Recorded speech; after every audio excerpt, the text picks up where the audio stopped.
Maioridade penal, o que a senhora pensa? Eu não acho que isso resolve. Eu Mas acho que é contra a redução da maioridade penal? Eu sou contra. Para mim, não é a solução. O Brasil vive um desastre na segurança pública. Quando a gente pega um país desse tamanho, não tem nada parecido no planeta Terra. A gente tem 10% dos homicídios do planeta, com 2,5% da população mundial. Pernambuco tem uma estatística muito ruim. Não é a pior do Brasil, mas está longe da média e longe de estar entre os melhores estados. Pessoal, quero deixar aqui um vídeo para vocês da governadora de Pernambuco, Raquel Lira. Aqui ela vai falar sobre o seu governo, sobre os seus projetos, sobre o que ela está fazendo por Pernambuco, e ela vai falar também sobre o seu futuro político, reeleição, vai falar sobre educação, segurança pública. Então nesse vídeo aqui ela vai abordar vários assuntos sobre o apoio do governo Lula, se ela vai partir, se ela vai para o PT, se não vai para o PSD de Kassab. Então ela vai falar tudo isso aqui nesse vídeo e eu quero deixar aqui completo para vocês, mas sinceramente algumas coisas que ela falou eu não concordo com ela. Embora ela esteja desempenhando o seu papel, mas em algumas coisas aqui em Pernambuco ela deixa a desejar. Então eu quero deixar esse vídeo completo aqui para vocês. Se você está aqui no canal e ainda não está inscrito, inscreva-se, deixa aquele like, curte, comenta e compartilha. Não esqueça de compartilhar e de comentar nesse vídeo. Deixa o like e vamos lá para o conteúdo.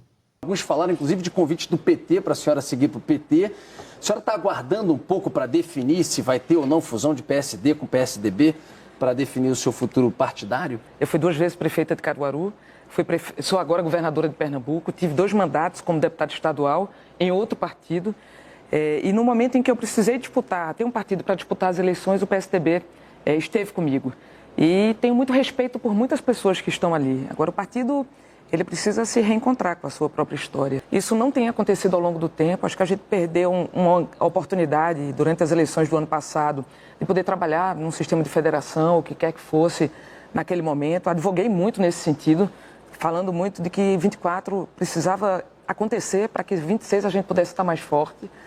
Crescemos o partido em Pernambuco, por exemplo, elegemos mais de 30 prefeitos, tínhamos 5, mas o fato é que o PSDB hoje ele precisa encontrar o seu caminho. Você já conversou com o Kassab, né?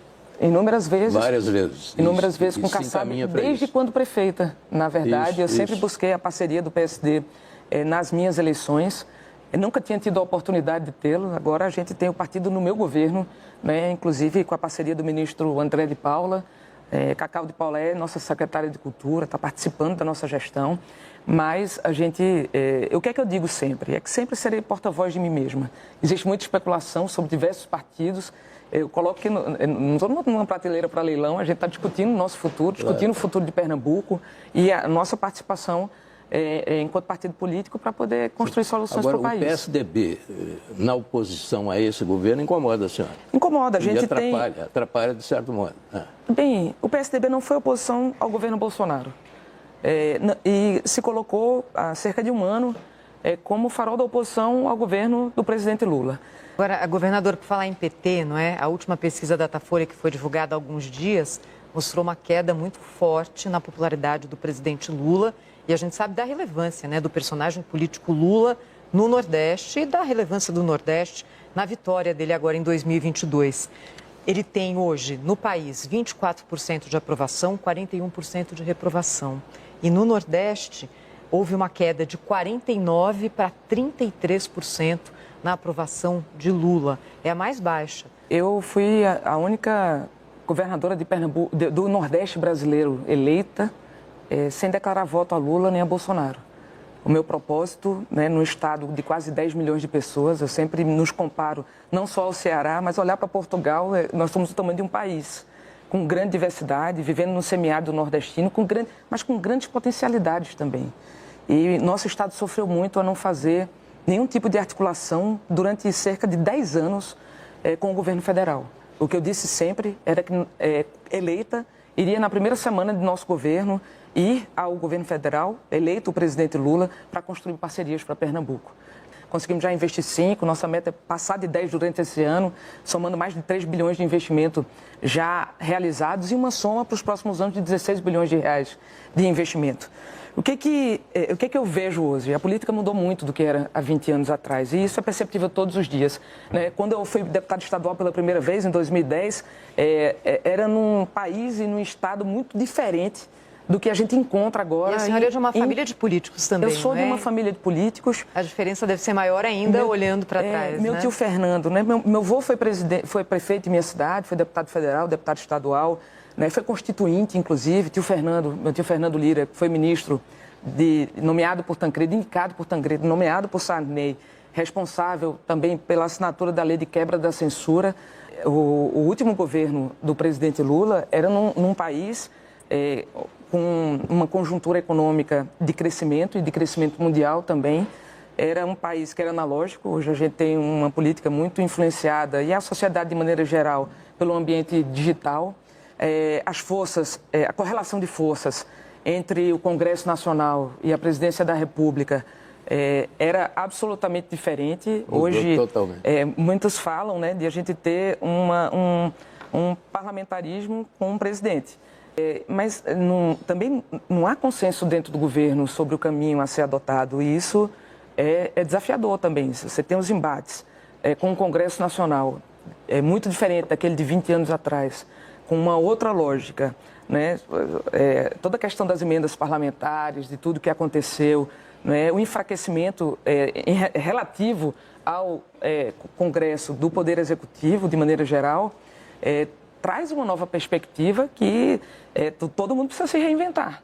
Que se não houver uma mudança radical do governo em comunicação, como tem tentado fazer, mas também de uma forma geral nas ações do governo, entendendo a questão fiscal, que era bom ouvi-la também sobre essa preocupação fiscal, Lula realmente poderia se encaminhar para uma derrota numa eleição no ano que vem? É tão difícil avaliar isso, né? É mesmo que querer antecipar a minha eleição, que muita gente tenta fazer. Ele está no governo, está no início do seu segundo mandato, tem potencial para poder fazer entregas. Se eu falar por Pernambuco, a gente está conseguindo fazer entregas agora que foram iniciadas ali ainda no período do governo Dilma e que ficaram travadas ao longo desse tempo, quer pela conjuntura local, sobretudo pela conjuntura local, mas também por uma determinação de que deve haver investimento nos estados. E em Pernambuco está acontecendo. Se você imaginar, se eu contar para vocês que Pernambuco tem 2 milhões de pessoas que não têm acesso à água e que depois de séculos, né, se prometendo uma transposição do Rio São Francisco, que de fato, eu sou do interior do estado, eu sou do agreste pernambucano, onde tem o pior balanço hídrico do Brasil. Mais gente e menos água. Acostumado as pessoas a nunca terem tomado um banho de chuveiro, a tomar banho de cuia, a andar quilômetros com um balde na cabeça para cozinhar, para lavar roupa, para se banhar. Tem crianças que não vão para a escola porque não tomam banho. E as águas do São Francisco chegam agora na minha cidade. É um investimento, era na época que iniciou, acho que em torno de 2012, o maior investimento hídrico do mundo. A relação do seu governo com o governo Lula é muito boa. A relação é muito boa. Muito eficiente. E há um subnoticiário aí dizendo que a senhora poderia se entender com o PT. Isso é possível? Olha, eu quero lhe dizer... Há muita coisa, eu estou rindo aqui, porque foi especulado tanta coisa. Não é isso não, é que foi especulado tanta coisa durante tanto tempo, e jogaram meu nome no vento. E todo dia tem especulação diferente nos jornais sobre isso.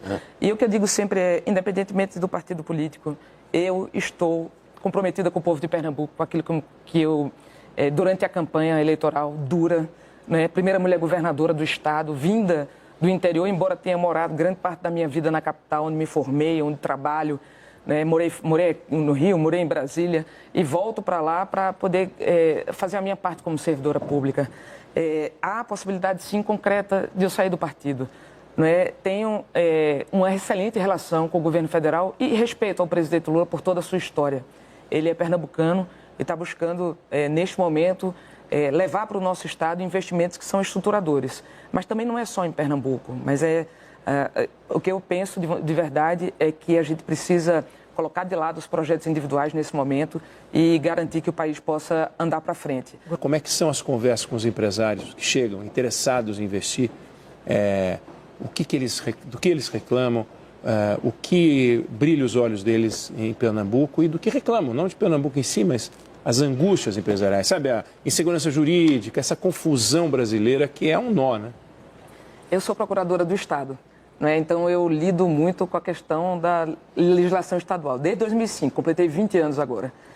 Como servidora pública, eu vi muita discussão ser travada do ponto de vista dos empresariados com o Estado, de matérias que já estavam pacificadas há muito e que, por exemplo, o Estado de Pernambuco insistia em continuar executando o mesmo tipo de ação para arrecadação de tributos. Falo isso, o ICMS é um dos temas bastante controversos no Brasil inteiro, são muitas legislações muito diferentes, muito pouca gente entende sobre ele. O que é que os empresários querem? Eles querem estabilidade, segurança jurídica e entender como é que vai ter o retorno do seu investimento. A gente mexe na legislação tributária de Pernambuco e torna um ambiente de negócio muito mais favorável.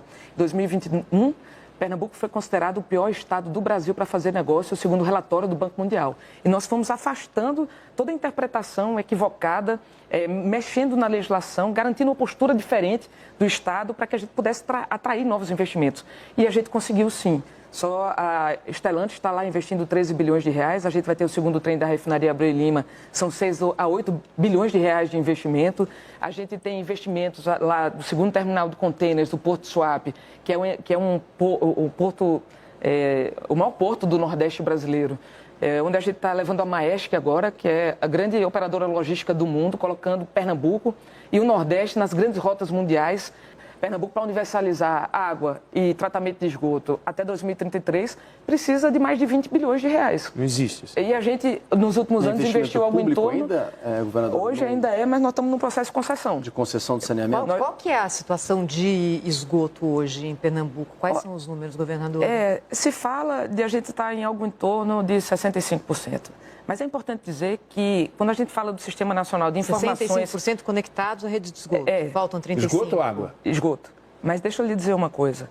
Isso também... esses dados, eles não necessariamente... A gente vai refinando eles o tempo inteiro e, nesse processo de estudo da nossa concessão, nós fizemos amplos estudos para poder ter um número mais real. Em Pernambuco, a gente vai, se tudo correr dentro dos prazos que nós estamos estimando, em parceria com o BNDES, nós modelamos uma concessão para distribuição de água e tratamento de esgoto, a semelhança daquilo que foi feito no Rio de Janeiro, em Alagoas, agora no Piauí, para que a gente pudesse, até 2033, garantir a universalização. E sobre o estado de Pernambuco, o estado cresceu mais do que a economia nacional, fechando o ano passado em 3,6% de crescimento, né? A gente vai falar um pouco sobre agronegócio e indústria. É impressionante como a questão da fruta, né? O quanto que o estado se tornou o maior produtor de frutas do Brasil. Mas quando a gente vai para emprego também, a gente tem um crescimento muito grande de emprego no ano passado, crescimento de mais de 20% frente ao ano anterior em geração de empregos, né? 62 mil vagas criadas, segundo o estado do Nordeste, que mais gerou postos de trabalho. Além de ouvi-la sobre isso, e a gente vai colocar outros dados ali, governadora, lhe perguntar sobre esse ano de 2025, porque o país cresceu 2 anos seguidos em 3%. Todo o processo que a gente vem fazendo desde o início do nosso mandato é buscar restabelecer a capacidade de investimento do Estado, garantindo segurança e estabilidade para que haja investimento privado, mas também retomando a capacidade de investimento público. Investimento em estradas, lançamos um programa de 5 bilhões de reais, conectando regiões, conectando estados, chegando a vilas de zonas rurais para poder escoar a produção. A gente tem uma força muito grande na agropecuária. A gente é um estado ainda grande produtor de cana-de-açúcar, mas tem a fruticultura irrigada, sobretudo ali no Vale do São Francisco. E viramos o maior exportador de frutas do Brasil. Tem novas fronteiras agrícolas para serem abertas no nosso estado. A pecuária cresce em Pernambuco, inclusive com frigoríficos industriais, exportação de carne. Então, a gente também, com o crescimento da pecuária, cresce a produção de ração, de milho, de grãos. E, ao mesmo tempo, a gente criou política tributária para potencialização de arranjos produtivos locais. Voltamos a ser a maior bacia leiteira do Nordeste brasileiro. Um dos grandes vetores de crescimento em Pernambuco foi o crescimento da construção civil. A gente fez política também... Emprego direto. É emprego direto na veia. A gente conseguiu levar investimentos que vinham para o Sudeste brasileiro, porque eram do FGTS, do Minha Casa Minha Vida, e precisavam da iniciativa privada acreditar e ter um filão de compradores. Perfeito. E a gente conseguiu fazer um programa onde a gente dá 20 mil reais de entrada no financiamento da Caixa Econômica e já vendem mais de 8 mil unidades. Já funciona. Mas, governadora, como está o combate à pobreza na sua política, no seu governo? É que eu digo sempre que Pernambuco precisa voltar a crescer, voltar à liderança do Nordeste brasileiro, mas não deixar ninguém para trás. Isso significa dizer que a gente precisa chegar... Eu estive na campanha na casa de Dona Bill. no Morro do Recife, lá no Alto Zé do Pinho. Ela estava sem água em casa há 10 anos. Dona Bill tem mais de 70 anos. E a água chegava e a partir de um determinado dia parou de chegar. E eu perguntei a ela por que ela não sabia nem dizer. E eu disse, se eu for governador de Pernambuco, vou botar de volta água na sua casa. E a gente fez agora um grande programa de águas nos morros do Recife. Estamos fazendo pela Compesa. São pequenas ligações, grandes investimentos, bombeamento, 10 milhões, 20 milhões. A gente tem 6 bilhões de reais de investimento em água em Pernambuco. Entre Recife e Olinda, nós estamos fazendo um grande investimento numa comunidade de algo em torno de 400 milhões de reais, que envolvem dragagem de rio Beberibe, aquele que forma o Oceano Atlântico junto com o Capibaribe, mas envolve também a retirada de 700 palafitas, mas construindo casa em terreno do governo do estado, em parceria com o movimento social. A gente está fazendo um programa chamado Reforma no Lar, onde as casas não precisam sair, a gente entra na casa e faz investimento até 18 mil reais, para botar rede elétrica, hidráulica, telhado, para botar um piso de cerâmica. E a gente tem feito um investimento na assistência social, que é o maior da história do nosso estado. Ampliamos e muito um programa de cozinhas comunitárias. A gente hoje tem 180 cozinhas comunitárias inauguradas em parceria com os municípios em Pernambuco, que servem 200 refeições por dia, cada uma delas. São mais de 10 milhões e meio de refeições servidas só com esse programa. Vou construir 5 grandes maternidades, para que a mulher possa ter direito de saber onde seu filho vai nascer. Deixa eu interromper para tratar de um outro desafio social que é nacional, que é a segurança pública. O Brasil vive um desastre na segurança pública. Quando a gente pega um país desse tamanho, não tem nada parecido no planeta Terra. A gente tem 10% dos homicídios do planeta, com 2,5% da população mundial. Pernambuco tem uma estatística muito ruim. Não é a pior do Brasil, mas está longe da média e longe de estar entre os melhores estados. A criminalidade campeia, volto a dizer, não é só em Pernambuco. A impressão que dá é que os governadores enxugam gelo, os bandidos florescem e o governo federal não sabe o que fazer.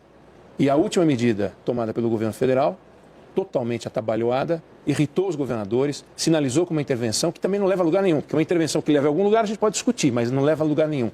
Os bandidos estão adorando. Fuzil para todo lado. No Rio de Janeiro, o fuzil não brota lá, não nasce em árvore, né? Ele chegou por alguma fronteira, chegou por alguma área federal, um aeroporto e tal, a mesma coisa em Pernambuco. O que está acontecendo? A senhora que comanda as polícias, vê os policiais no sacrifício, é policial morrendo, e daí a gente vê a discussão em alguns lugares no Supremo Tribunal Federal, por exemplo, querendo conter o trabalho da polícia, apontando para a letalidade e tal, mas tem uma realidade dura das ruas, que a senhora deve conversar com seus secretários e tal. Conta para a gente o que a senhora descobriu e que não sabia ao chegar no governo e o que a senhora consegue fazer e acha que é possível fazer os governadores numa certa concertação que a gente não enxerga no Brasil. Fui prefeita da minha cidade de Caruaru, uma cidade de 380 mil habitantes, no Agreste Pernambucano, por 2 mandatos. Quando eu cheguei lá, o indicador de morte era de 78 mortes por 100 mil habitantes. É maior do que grande parte dos indicadores de guerra civil. Chegamos a ser uma das 3 cidades mais violentas do Brasil. Não tem bala de prata para resolver um problema como esse.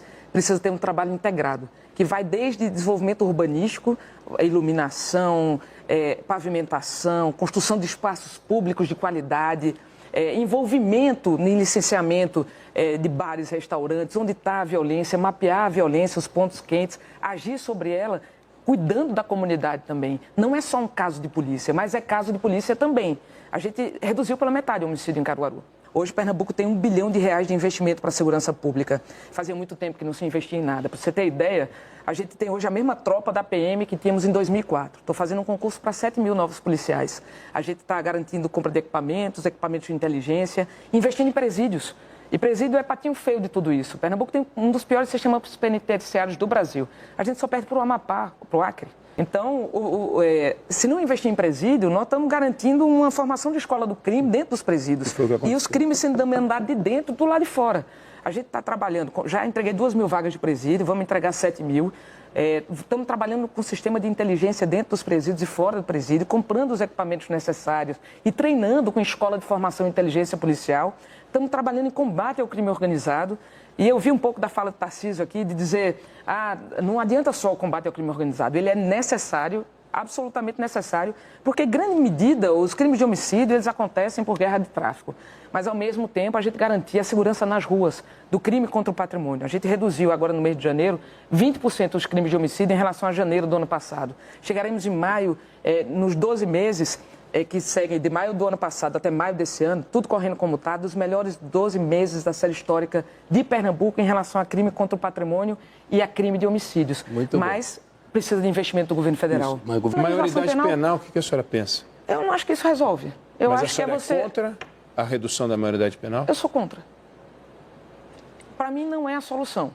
Já que a gente está falando de segurança, Pernambuco teve nas manchetes do país todo recentemente por causa de briga entre torcida de times de futebol, não é? Cenas bárbaras ali, uma violência terrível. Queria ouvi-la a respeito disso para entender o que é que está acontecendo, o que é que isso tem de ligação com criminalidade, com crime organizado e o que dá para fazer. E eu não digo que aquelas pessoas são torcedoras. Elas são criminosas que treinam todos os dias para praticar violência em dias de jogo. Ou até mesmo fora de dia de jogo. Não é normal que se ache que aquelas pessoas ali estão indo para o estádio para poder assistir uma partida de futebol. Elas querem ser protagonistas do jogo e não são. Está aí sendo mostradas as imagens, eu estou vendo muito de perto. A gente acompanhou o socorro às vítimas, mas essas vítimas também, elas eram autores de crimes. Torcedor, pai de família, mãe de família, as crianças, os jovens possam ir para o estádio com alegria. Porque o Brasil é país de futebol e todo mundo é apaixonado por futebol. Mas quem está aí precisa ser criminalizado, preso.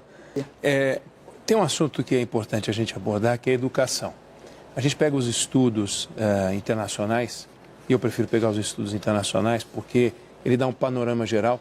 E o Brasil é uma decepção. Não interessa se a gente é o último, penúltimo, mas a gente está sempre muito mal acompanhado pelos números lá embaixo, nos rankings em que a gente deveria estar lá em cima, ou lá em cima naqueles em que a gente deveria estar lá embaixo. Por isso que a gente aposta em creche. Vamos fazer 250 creches, não é porque é bonito fazer 250 creches, é porque nós vamos colocar a criança pequena na escola.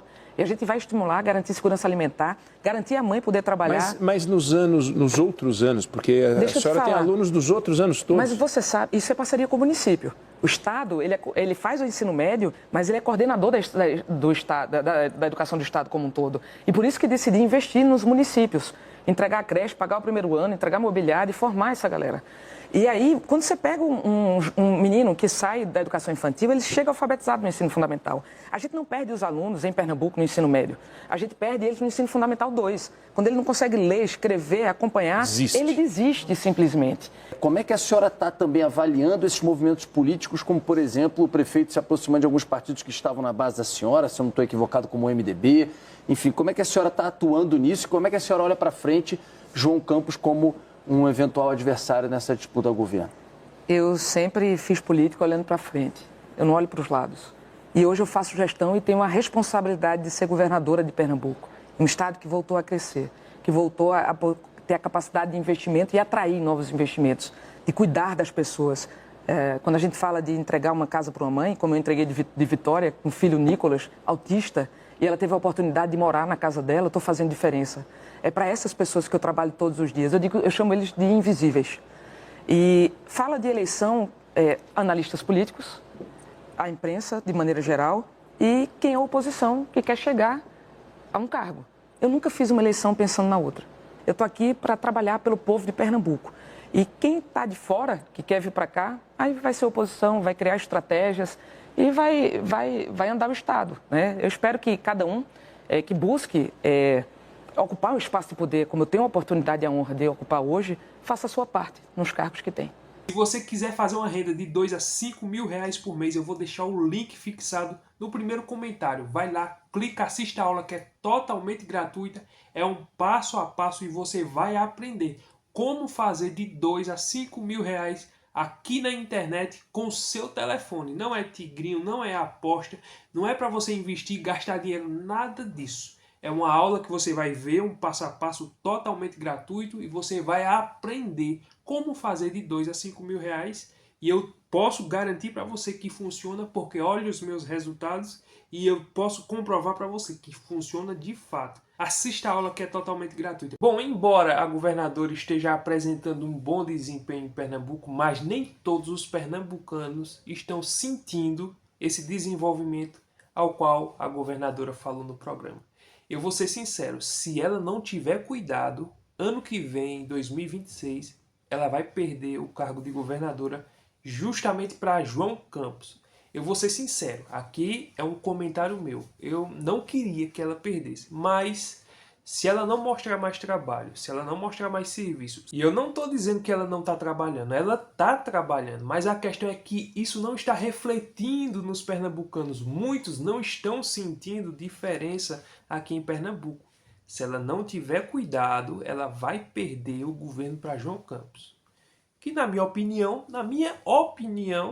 não é a pessoa mais adequada para governar Pernambuco.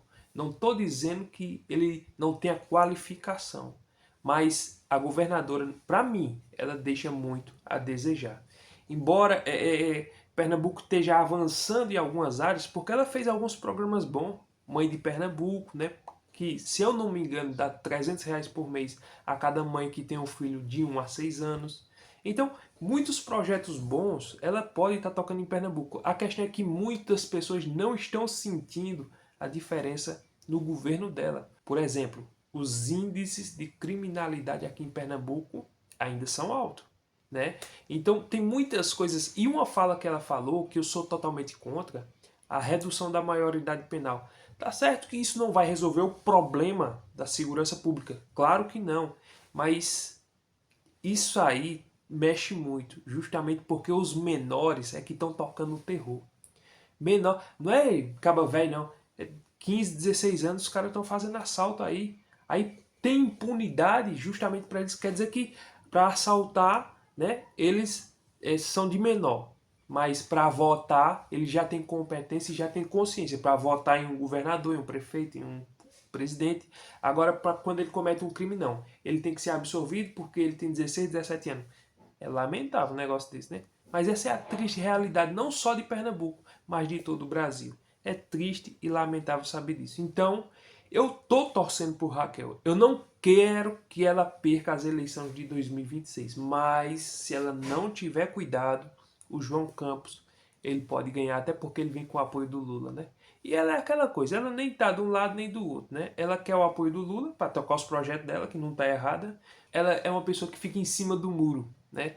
PSD, esses partidos assim de centro, de Kassab, é partido que fica em cima do muro, nem vai para um lado nem vai para o outro. Vai para onde tem mais vantagem. Infelizmente, esses partidos de centro é dessa forma.